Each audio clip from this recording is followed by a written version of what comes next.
আজকে আমরা ফিজিক্সের গতির সূত্রগুলা ডেরিভেশন করব। গতির সূত্র নিয়ে যদি আমরা আলোচনা করি, আমরা জানি যে গতির সূত্র মূলত চারটা। একটা v is equal to u plus a t, s is equal to u plus v divided by two into t, s is equal to u t plus half a t square, v square is equal to u square plus two a s. আমরা আমাদের গতিবিদ্যা chapter মধ্যে, এটা 9-10-এও হতে পারে, এটা ইন্টারেও হতে পারে, সব সময় এই চারটা সূত্র ব্যবহার করি, কিন্তু কখনো এগুলার ডেরিভেশন ভালোভাবে দেখিনি।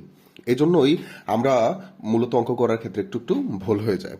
তো আজকে আমরা খুব সহজে এই চারটা সূত্রের ডেরিভেশন দেখবো, এবং এইগুলোর সূত্র ডেরিভেশন খুব সহজ, হয়তো 2 লাইন 3 লাইনের এক একটা ডেরিভেশন হতে পারে। সবার প্রথমে আমরা প্রথম সূত্রটা ডেরিভেশন করি। প্রথমে তো বলা আছে v is equal to u plus a t. এটা যদি আমরা ডেরিভেশন করতে চাই, আমরা ত্বরণ থেকে আসবো। আমরা জানি ত্বরণ এ ইজ ইকুয়াল টু কত, v minus u divided by t. আচ্ছা, এটা আসছে কোন জায়গা থেকে? V minus u divided by t. এটা আসছে তরঙ্গের সংজ্ঞা থেকে। তো তরঙ্গের সংজ্ঞাটা কি ছিল তোমাদের মনে আছে? তরঙ্গের সংজ্ঞা ছিল যে ব্যাগের পরিবর্তনের হারকে ত্বরণ বলে, তাই না? এই যে ব্যাগের পরিবর্তন ভি মাইনাস ইউ, হার মানে সময় দিয়ে ভাগ করবো, তাহলে আমরা কি পাবো? ত্বরণ পাবো। তাহলে এটা আমাদের সংজ্ঞা থেকে চলে আসছে।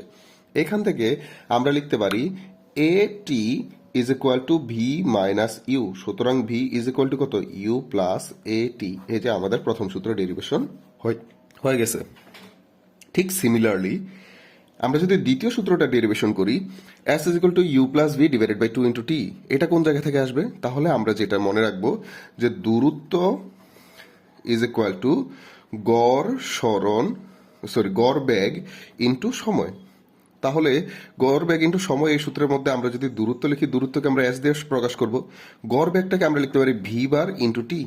এই ভি বারটা কি? আমাদের কাছে দুইটা ব্যাগ আছে, একটা ইউ একটা ভি। এটাকে যোগ করে 2 দিয়ে ভাগ করলেই মূলত আমরা কি পেয়ে যাব? আমরা গড় বেগ পেয়ে যাব। তাহলে গড় বেগের জায়গায় আমরা কত লিখতে পারি? U plus v divided by two. সুতরাং আমরা কি পাচ্ছি? S is equal to u plus v divided by two into t. এই যে এটা হলো আমাদের দ্বিতীয় সূত্রের ডেরিভেশন।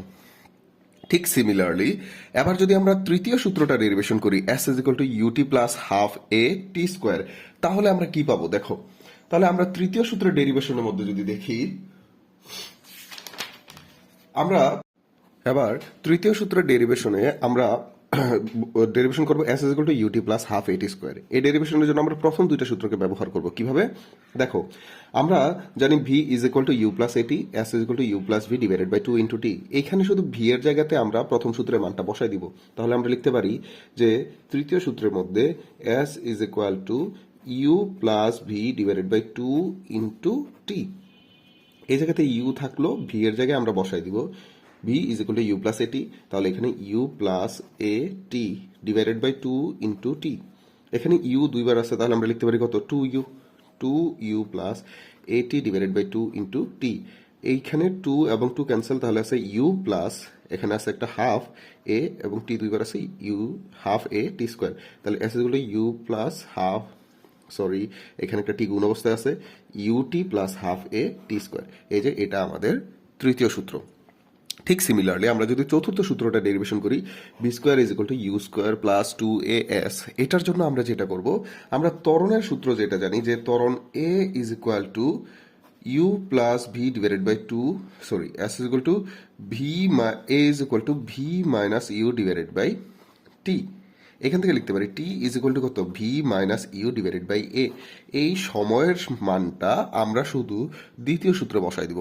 তাহলে দ্বিতীয় সূত্রে যদি বসাই দিই, আমরা দ্বিতীয় সূত্র জানি এস ইজ ইকুয়াল টু, আমরা কত লিখতে পারি? আমরা লিখতে পারি u plus v divided by two into t. সময় আমরা যদি ত্বরণ থেকে প্রাপ্তটা বসাই, তাহলে আমরা লিখতে পারি u plus v divided by two into v minus u divided by a is equal to কত? এস। টু এস যদি এ পাশে নিয়ে আসি, তাহলে আসলে two a s is equal to u plus v into v minus u. তাহলে a plus b into a minus b, এটাকে আমরা লিখতে পারি কত? A square minus B square. তাহলে আমরা লিখতে পারি, sorry a square minus B square, তাহলে বি স্কোয়ার মাইনাস কত আসবে? U square.